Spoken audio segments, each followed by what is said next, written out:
حضرت سعد بن معاذ رضی اللہ تعالیٰ عنہ نبی پاک صلی اللہ علیہ وسلم کے پاس آئے تو ان کے قبیلے کے کچھ نوجوان بھی وہاں بیٹھے تھے. حضرت سعد بن معاذ ان میں سے بوڑھے تھے، بزرگ تھے، اور جب وہ آئے تو وہ نوجوان بیٹھے رہے. نبی کریم صلی اللہ تعالیٰ علیہ وآلہ وسلم نے پہلے ان نوجوانوں کو دیکھا. جناب سعد کچھ دیر رہے اور چلے گئے تو اللہ کے رسول علیہ السلام نے فرمایا تمہارے قبیلے کا بڑا تھا، تم نے اٹھ کے استقبال ہی نہیں کیا، تم نے توجہ ہی نہیں کی، تم نے اعزاز ہی نہیں دیا، تم نے یہ خیال نہیں کیا کہ ایک بڑا آیا ہے، تم نے اس کو تکلیف دی. اعزاز اکرام، بھائی کیا حرج ہوتا ہے تھوڑا سا اگر کسی بزرگ کو جگہ آگے دے دی جائے؟ اس میں کیا فرق پڑتا ہے کہ اگر آپ کسی لائن میں لگے ہوئے ہیں تو کسی بوڑھے کو کہیں کہ جناب بابا جی آپ آ جائیں. اور میرے بھائی کون سا وجود کا کوئی سٹ ٹوٹ جاتا ہے اگر کسی ضعیف کو، کسی بوڑھے کو یہ کہا جائے کہ آپ لائن سے نکل جائیں اور یہ بل مجھے دے دے میں جمع کرا دیتا ہوں؟ کیا تکلیف ہوتی ہے؟ ہمارے ہاں تو بوڑھوں کی چارپائیاں گھر میں اب علیحدہ رہتی ہیں، الگ رہتی ہیں. بیٹا اے سی والے کمرے سے نکلتا ہے اور وضاحت دیتا ہے ہر آنے جانے والوں کو کہ ابا جی کی ہڈیاں درد کرتی ہیں لہذا وہ اے سی والے کمرے میں رہنا پسند نہیں کرتے. تو میں تو کہتا ہوں کہ یہ وضاحت آپ کو کیوں دینی پڑی؟ یہ بات تو ابا جی کو کرنی چاہیے تھی.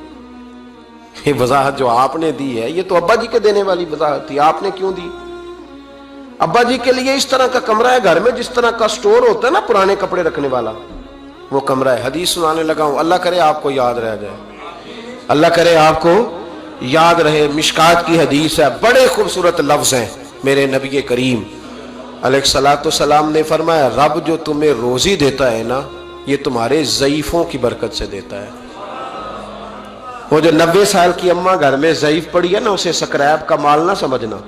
تیرے اوپر جو خدا کا کرم برس رہا ہے تو اس بوڑھی کی وجہ سے برس رہا ہے، اس بوڑھی کی وجہ سے برس رہا ہے. اور نبی کریم علیہ الصلوۃ والسلام نے ارشاد فرمایا سن اور یاد رکھ، فرمایا رب تم سے ناراض ہوتا ہے، وہ بارشیں روکنا چاہتا ہے، تمہیں قحط میں مبتلا کرنا چاہتا ہے، لیکن تمہارے ضعیفوں کے سبب تمہیں بارشیں عطا کر دیتا ہے، تمہارے کمزوروں کے. اس کمزور سے کوئی بیمار بھی مراد لیا جا سکتا ہے، عورت اور بچی بھی مراد لی جا سکتی ہے، بوڑھے لوگ بھی مراد لیے ہیں شارحین حدیث نے. ان کے سبب سے اللہ تم پر بارشیں برساتا ہے. تو جو تیرے لیے ذریعہ بخشش ہیں، جو تیرے گھر میں رزق آنے کا سبب ہے، ان کی باتیں تو لگتی ہیں بری، ان کو تو حکا دے کونے میں بٹھا دیا ہے.